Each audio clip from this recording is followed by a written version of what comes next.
Na mpenzi mtazamaji, tukielekea katika ngazi za kimataifa, timu ya Paris Saint-Germain itamenyana na timu ya Arsenal kwenye fainali ya klabu mabingwa bara Ulaya baada ya kutoka sare ya bao 1-1 na Bayern Munchen na kuandikisha jumla ya mabao 6-5 na kuweka hai ndoto yao ya kuliletea taji lao.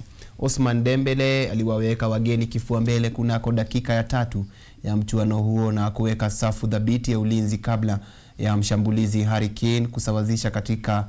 Hata hivyo, bao la Harry Kane halikutosha kubatilisha mkondo wa mchuano huo.